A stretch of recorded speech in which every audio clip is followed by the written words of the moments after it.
Hello, I'm Deacon Jeff, and today is Wednesday, September 8th. I think most of us are probably familiar with a TV show, long running TV show called NCIS. For many years, Lucy and I were pretty devoted viewers of NCIS, and it follows the exploits of the dogged naval investigator Jethro Gibbs and his team of smart and savvy investigators. And the thing we liked about the show is that it doesn't focus just on the crime solving, really gets into the character development of this team of investigators, their background, their families. And so we learned throughout the show that Jethro lost his wife and daughter when they were assassinated by a Central American drug lord who didn't want them to testify against him. And we learned that the deep, dark secret that Jethro keeps is that he goes rogue and assassinates the drug lord, whose family later traces their father's death to Jethro and tries to take retribution upon him by targeting his poor, simple father, a shopkeeper in central Pennsylvania. And then there's Jethro's right hand man, Tony DiNozzo, a sleek, kind of ladies' man whose father, played by Robert Wagner, is initially portrayed as a jet setting entrepreneur. We later find out he's just a sleek con man.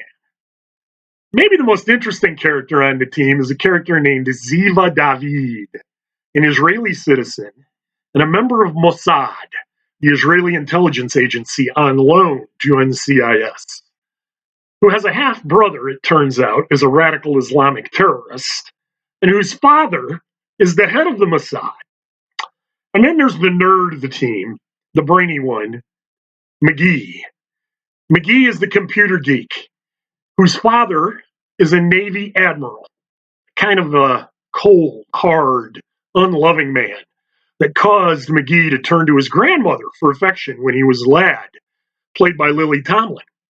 And we later find out that his grandmother was, in fact, an undercover spy.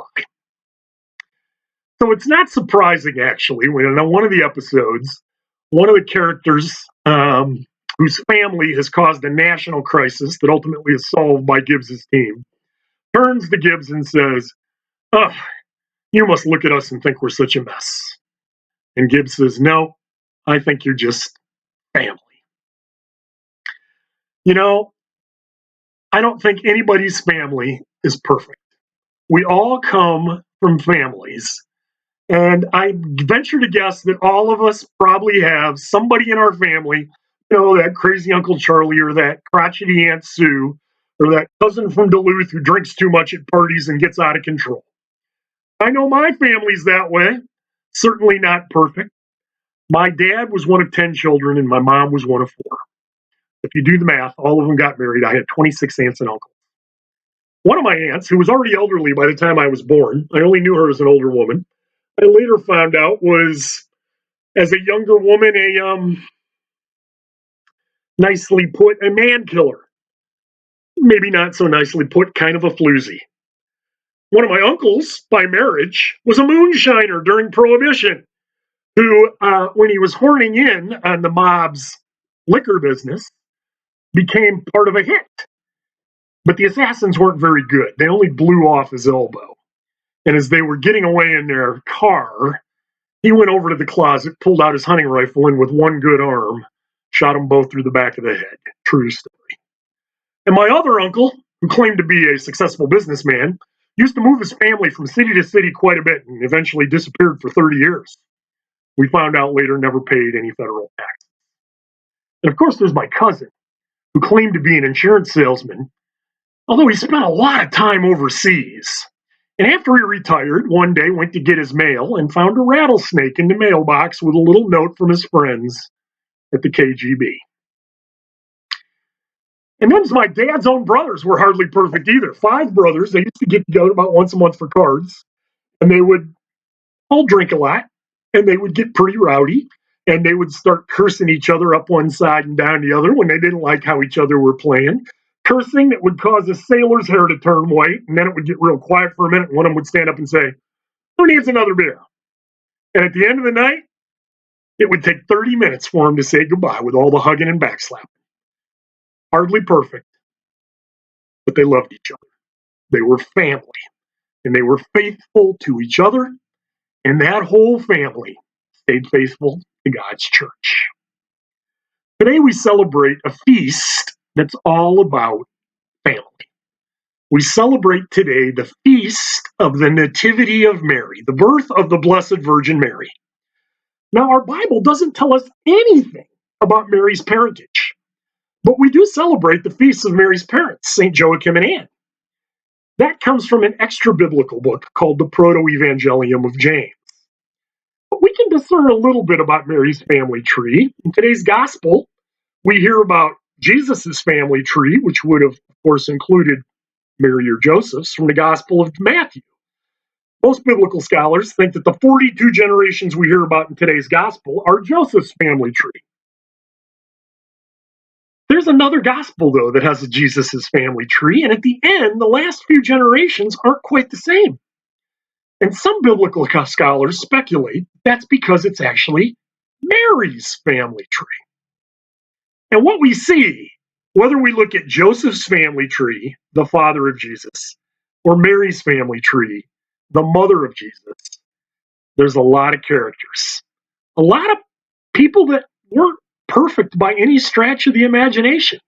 Matter of fact, both family trees are a real rogues gallery.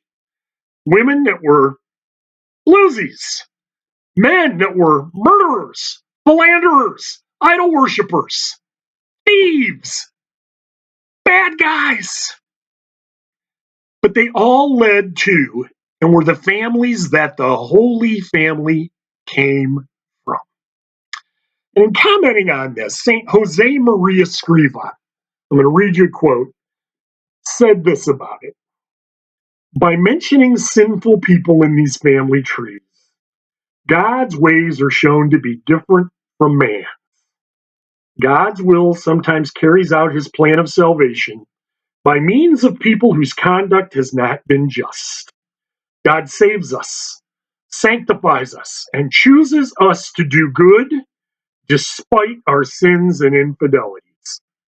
And he chose to leave evidence of this at various stages, even in the history of Christ's family. You know, Jesus' family himself, the Holy Family, probably dealt with challenges too. I mean, we know they did. They started off by Joseph finding out that his bride-to-be is pregnant, and they even haven't had relations. 14 years later, they're a little bit upset when they lost their son for 3 days in the temple. And they let him know they're upset with him, the Son of God. And he goes back with them, somewhat contrite, Jesus himself. And I think we can probably assume that although they were the Holy Family, they faced challenges just like most families face and may not have always dealt with them in a godly way, because they were people too.